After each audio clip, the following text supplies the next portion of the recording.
Tankie. The term originates within the Communist Party of Great Britain, which should tell you right away that it's a term used by ineffective leftists who've never actually held power, but still want to look down on the socialists and communists who weren't afraid to use authority to take political and economic power from the capitalists and protect it from their inevitable attempts at counter-revolution. The term was first used to refer to members of the CPGB who had supported the USSR's use of tanks to crush an uprising in Hungary in 1956. It evolved over time into an insult for people who defend any socialist state, particularly the USSR and the People's Republic of China in the modern day. These days, it's usually either used to insult someone for being left-wing in general, or for defending in any way any state that the US and the rest of the West is aligned against. Of course, most right-wingers are not ashamed or embarrassed by the idea of continuing to use the word communist for name-calling, but liberals, especially those that call themselves socialists or claim socialist leanings, don't want to risk sounding like their Cold Warrior grandparents by using the term communist as an insult. So while open right-wingers will also use the word Tankies on occasion, it has particularly become the new, in vogue word to use for those that still want to signify themselves as left-wing while trashing those farther to the left. This sets up a contrast between the rational, reform-oriented leftists who seek nonviolent, incremental change through democratic means, and the irredeemable, radical Tankies who are willing to use violence to take and maintain state power instead of doing so democratically. Tankie is not identical to communist in its meaning, of course, but it still has many, many similarities. Like calling someone a communist did back in the day, it is a thought-terminating cliché. Every single thing you could say that might be inconvenient to how someone views the world or an event can simply be countered by the word Tankie. No actual argument in the face of the facts presented to people, no counter, just the word Tankie. Tankies are crazy, and it would be a waste of time to even listen to what they have to say. The word commie, despite being meant as an insult, at the very least brought various denominations of leftists together, from democratic socialists to anarchists to Marxist-Leninists, because of the way that it would get applied to everyone regardless of their specific ideology. These days, even liberals like Joe Biden are constantly being accused of being a communist by Republicans. Democrats, social democrats, and even democratic socialists and anarchists need a different term to make themselves distinct from other groups of leftists whose methods they oppose, without making themselves sound too much like a Republican. The image of a tank is useful for this, as it allows Democrats and reformist groups to paint their far-left opposition as tankies and lump them right in with the warmongering Republicans and the military-industrial complex that the liberal left absolutely does not take part in because they love peace and human rights. It fits right in with the usual messaging. The word tankies, given the fact that it has a connection to the support of certain socialist states in the past or present, now divides the political left even further as it splits Marxist-Leninists and Maoists, i.e. practitioners of actually existing socialism, from the likes of anarchists, democratic socialists, and left communists even further apart than they already are. Some of the latter group, particularly anarchists from what I've seen, have purposefully pushed the word tankies particularly hard because it's finally a word that clearly separates them from the red fascists who would seek to take and defend state power instead of destroying it. Of course, the problem here is obvious. Almost every single socialist movement that's ever come to power and held it for, at least a decade, has been Marxist-Leninist or Maoist. So if you attack Marxist-Leninists or Maoists for expressing any kind of support for past socialist states that you regard as irredeemably evil, you are attacking the only ideological camps to the left of liberal capitalism that have ever had any success in holding power for an amount of time long enough to implement and test their theories. Given the fact that they never had any power in the first place, democratic socialists, anarchists, and the like have the benefit of not having much negative history or baggage, i.e. legitimate mistakes or even brutal crimes paired with decades of Western anti-socialist lies. So they're often spared from the term tankies, at least by more left-wing liberals. Of course, there have been attempts at anarchism, like in Ukraine, Catalonia, and Manchuria, but all of them failed within a few years, and in all actuality, they were really far more Marxist-Leninists than anything else. They had governments and legislatures and armies and prisons and work camps. They just called things different names. So armies were people's brigades and prisons were detainment centers, or whatever word sounded better than armies or prisons, but they served the same function. As for the Demsocs, there has never been a state that simply voted itself into socialism and then survived the inevitable siege. Capitalists both foreign and domestic would never allow it, and neither would the entrenched politicians who depend on donations from those same capitalists to fund their campaigns. Capital has far too many economic, political, and social layers of protection for it to simply be voted into submission, and those with capital would much prefer you waste your energy pursuing well-meaning but ultimately ineffective electoral paths, rather than taking part in other, more militant forms of organizing. Even if you overcome the odds and manage to vote a socialist into power, the protectors of capital have no problem working outside the law to achieve their desired outcomes. When violence is initiated by these groups, a socialist state is left with two choices: end the violence using equal or likely greater force and therefore become Tankies, or give in to their enemies' demands and relinquish their sovereignty and commitment to socialism. A great example of this is the case of Salvador Allende, a democratic socialist who was elected to serve as the president of Chile in 1970. Electoral success in 1970 came after years of struggle, a struggle made no less difficult by the fact that the CIA had identified Allende early on as a potential threat and had spent millions of dollars throughout the 1960s to fund his opponents and propagandize against him. When he managed to win anyway, the White House and the CIA doubled down, vowing to make the economy scream in Chile to create popular resentment towards Allende's government while they pursued a two-track plan of regime change. Track 1 called for parliamentary trickery, while Track 2 simply called for a military coup. When Track 1 failed, Track 2 became inevitable. Allende's presidency ended on September the 11th, 1973, when he shot himself as the presidential palace was being surrounded and bombarded by the Chilean military, after being warned by none other than Fidel Castro that he wasn't being thorough enough in securing the power of his government. Castro turned out to be right, of course, and Allende was ultimately forced to take his own life to avoid falling into the hands of Augusto Pinochet, and is rumored to have done so with the very same AK-47 rifle that had been a gift from Fidel. Even if you vote in socialism, you're gonna need some tanks to survive. Why? Because the people who want to kill you just for being a socialist have plenty of tanks. They have the money to build more and even research how to build better and stronger tanks in order to crush you more efficiently. They also have the means to bribe and influence your own military officers so that the tanks you do have will be turned against you, creating the exact situation that Castro had tried to warn Allende about. Just being a socialist in a global economy dominated by capitalists puts a target on your back, and the people aiming at that target have most of the world's firepower and no qualms about using it. This fact is evident when assessing the history of the various states that attempted to build a socialist economy in the 20th century. Again, it makes sense. Billionaires do not just let you take their property. They pay people to make sure that you don't, and that includes having you killed if you try.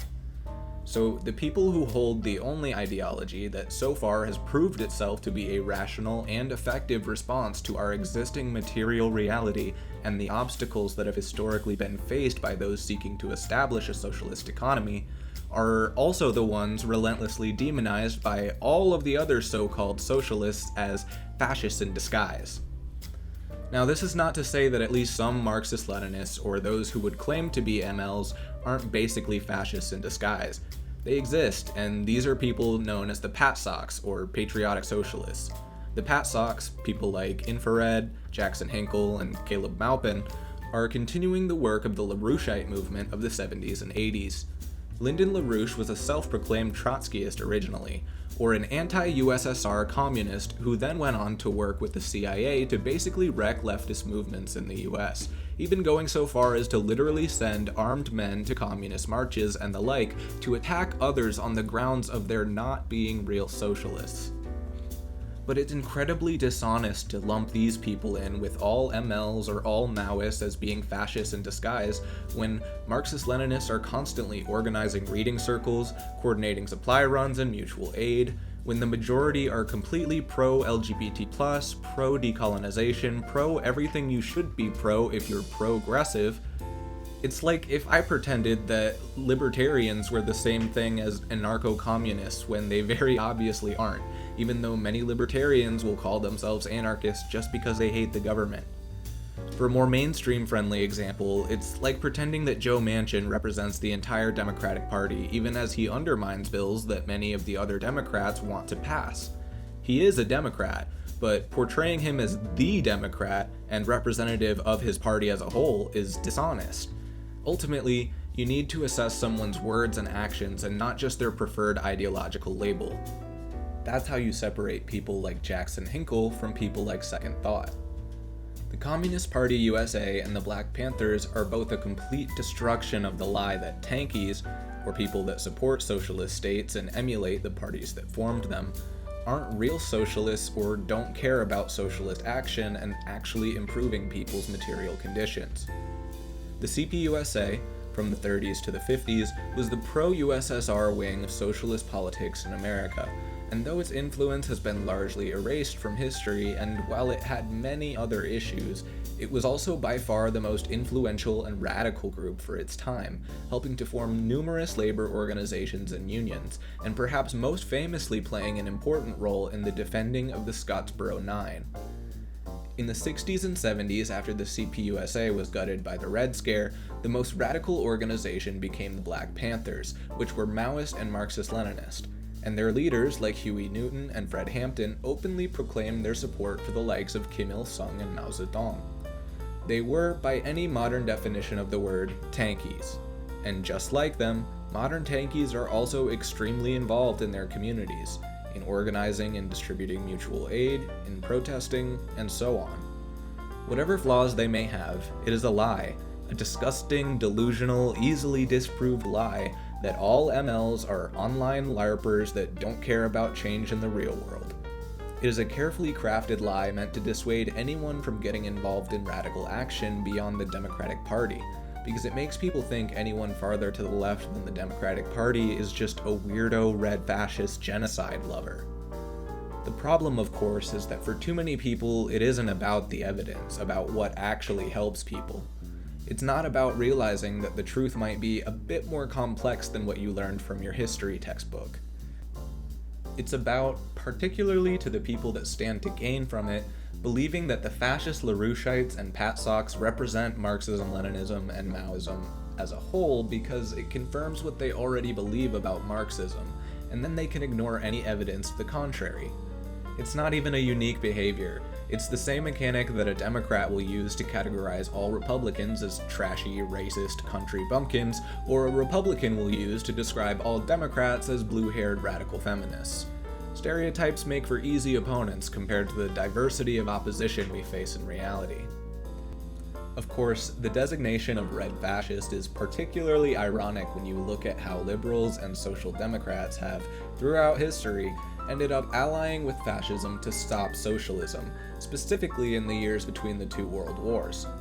This happened in the Social Democratic Party of Germany in 1919, this happened under the Italian Social Democratic Party in Italy, as well as under the Shakai Taishuto Party in Japan. It happens every day when liberals and social democrats say they would vote for communists or socialists over Democrats if they had any chance of winning, which, okay, but then also don't even do anything politically outside of voting and hoping for the best. Tony Blair, Eugene Lyons, Eldridge Cleaver, Bayard Rustin, Claude McKay, Jay Lovestone, Irving Kristol, Margaret Buber Newman, and Milovan Djilas are all examples of the supposed principled anti-communist communist. All of them later in life went on to become right-wingers or, at best, right-leaning liberals. Djilas, after a lifetime making a career out of being a principled communist against Yugoslavia, said near the end of his life that, in fact, communism doesn't work at all. I won't say that there aren't genuine or intelligent Trotskyists out there, but at the same time, prominent Trotskyists like Max Chapman, Max Eastman, Sidney Hook, and Christopher Hitchens all ended up becoming right-wingers or at least anti-communists later in life as well. Indeed, even the father and godfather of neoconservatism, James Burnham and Irving Kristol respectively, were both once Trotskyists. Not to mention, again, Lyndon fucking LaRouche. The list goes on and on and on of these people. Fascinating how the only socialists that have ever had any actual real-world influence and state power are by far the most demonized and attacked group by other so-called leftists, while the fact that so many of these supposed principled anti-USSR leftists always end up becoming right-wingers of various stripes is seemingly never mentioned at all. I wonder if there's some sort of pattern to this. Of course, some people aren't necessarily for or against the USSR at all, but simply say, what is the point in bothering over it in the first place? It doesn't even exist anymore. And that's perfectly fair. Defending socialist states is not the most important part of building socialism. Actual leftist action on the ground, organizing communities, and making real-life plans is. But defending socialist states is also leftist action and is also important. Why? Because the demonization of socialist states is fundamentally intertwined with the demonization of socialism at large. It is the ever-present warning sign. This is what socialism leads to. And a rhetorical cudgel that works just as well on SocDems and DemSocs as it does on Marxist-Leninists. After all, what does the average person think of when they think of socialism, more than anything? They think of monsters like Stalin and Mao, evil, vicious murderers who ruled with an iron fist over a totalitarian police state.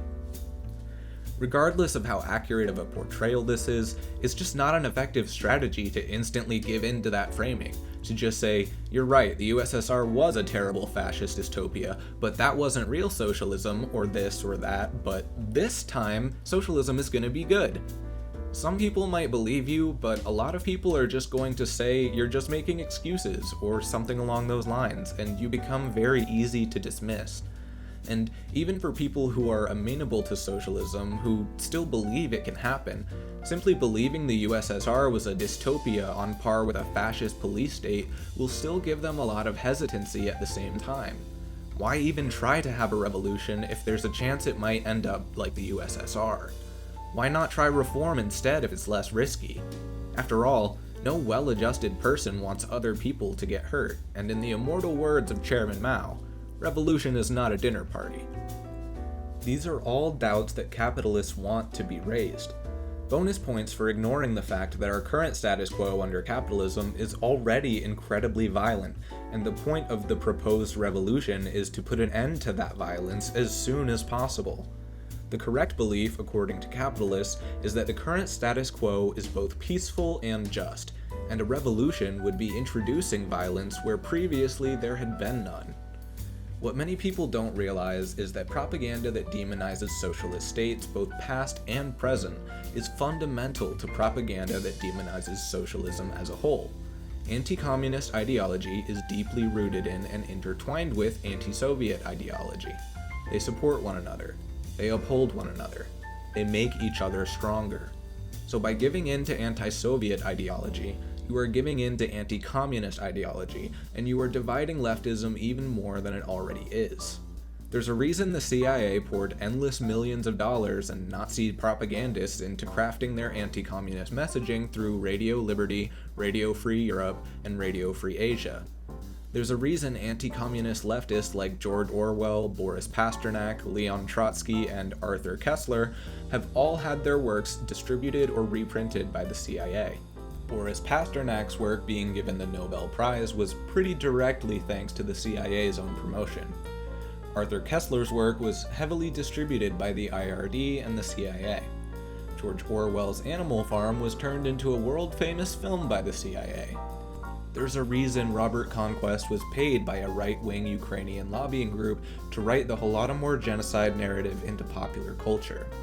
There's a reason the Hoover Institute, which is funded by numerous conservative think tanks, itself funds anti-communist academic history.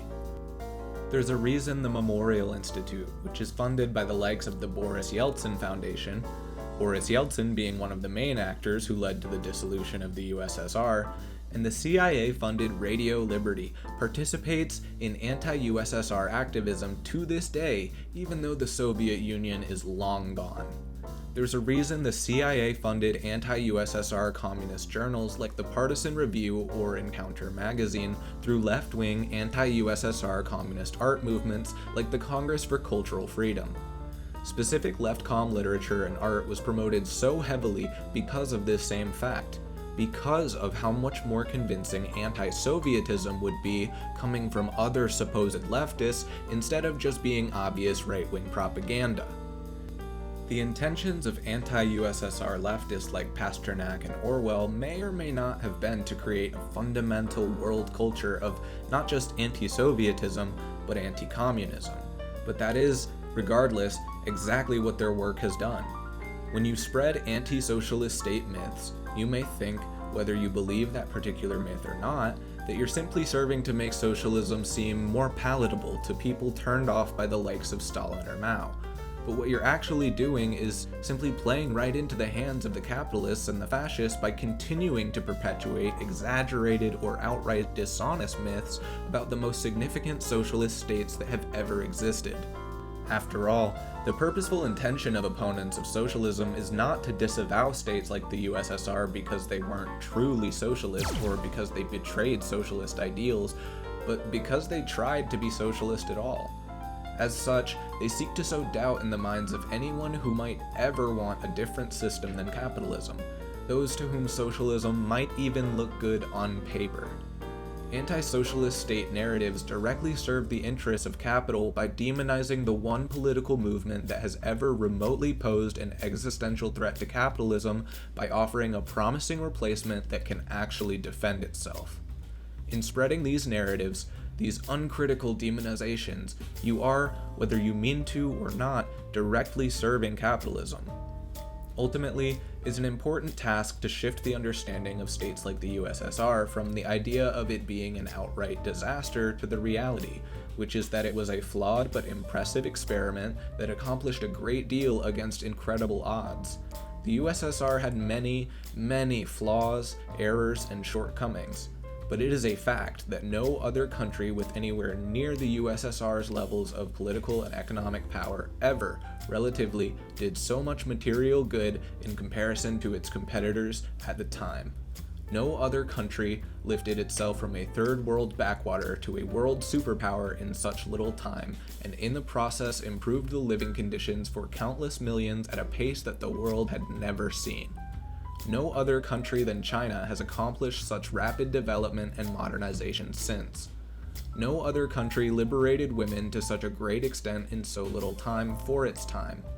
No other country for its time in history put in more effort to provide for its people in terms of healthcare, a workday of reasonable length, the promotion of minority cultures, and the liberation of trans and gay people.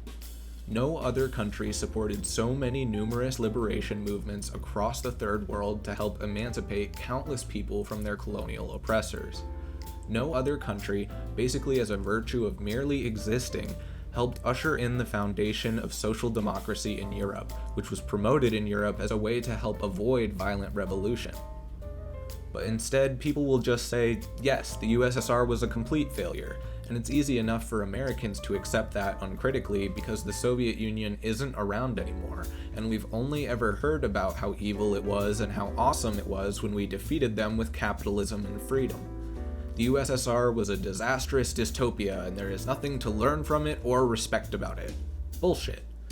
Whether you like it or not, regardless of its mistakes, the USSR always will be a symbol of hope and an inspiration to millions, if not billions, of people, especially in the Third World, where the USSR assisted many anti-colonial movements and offered an alternative to US and Western hegemony, as well as in the USSR itself, where people had pensions and free healthcare and education and housing.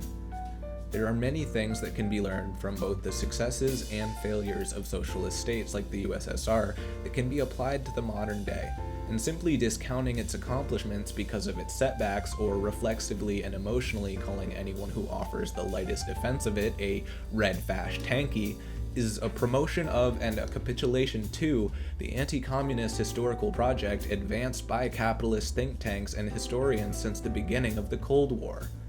The same people who dedicate their lives to obscuring, Minimizing, rationalizing, or outright denying the greatest atrocities of America and other Western countries will present the greatest mistakes, tragedies, and, yes, atrocities of socialist countries, both historical and modern, as the sum total of their existence.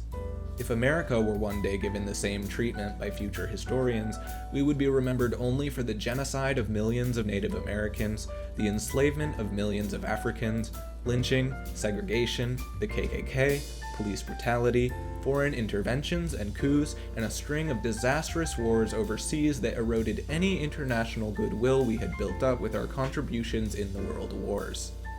Many Americans, even those woke progressives, would protest that my one-sentence summary of the history of the United States was biased and one-sided. They would be right, of course, but for some reason they can't extend that same critical lens to the way that America describes the countries we've cast as our greatest enemies.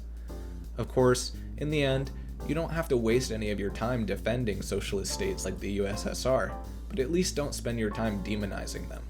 If you do criticize them, do it in a constructive way like you would with your own country, something meant to learn from their mistakes rather than just to completely discount them as failures, because in doing so, you are also discounting socialism at large as a failure as well.